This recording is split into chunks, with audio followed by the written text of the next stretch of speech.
Children learn how to respond to stress based on what they've seen, usually by watching their parents, and also by what they've experienced in the past.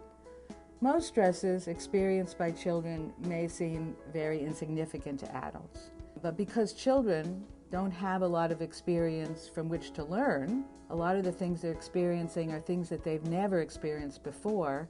Even situations that require small changes can have enormous impacts on a child's feelings of safety and security. As adults, we are generally aware of how stress affects our minds and bodies. We're more able to recognize and analyze and deal with those stresses. Young children, however, are usually not able to do this very well on their own. If she can't color something in, she'll throw her pencil. She'll get, if she's a challenge, I can see her getting frustrated with things. And then, because my daughter's only 4, it very quickly in her mind escalates and there's a meltdown. He's the kind of kid who, it's hard for him to slow down when he's stressed. He doesn't really have the words or the tools to be able to say, okay, this is enough, I need to slow down, take a little time out. So he will just keep going and going and going until he just explodes pretty much. Implodes, rather, is probably a better term. Unlike adults, preschoolers often can't put into words, they can't express what's making them anxious or relate their behavior to their feelings. When they were laughing, what? Sad. You didn't like them laughing. Okay, you thought they were making fun of you, maybe? Adults can help by acknowledging and labeling children's feelings.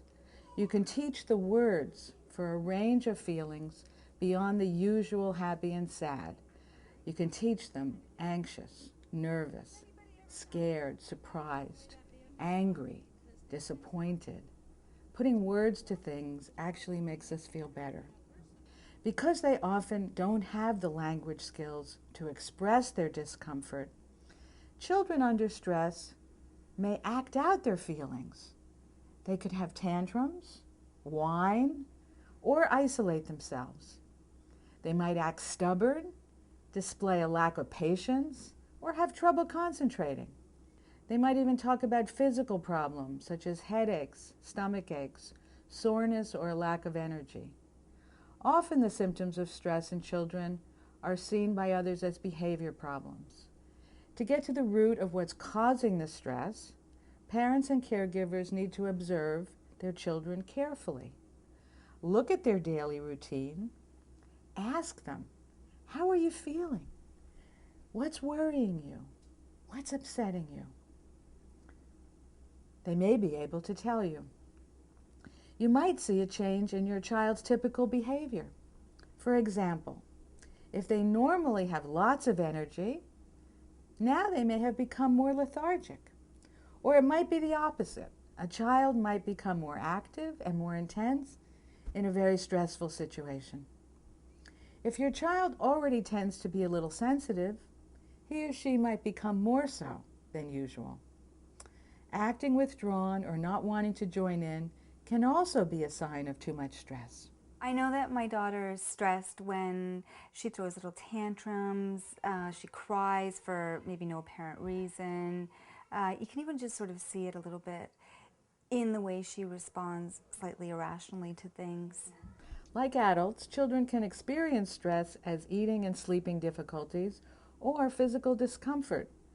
A headache, an upset stomach, for example.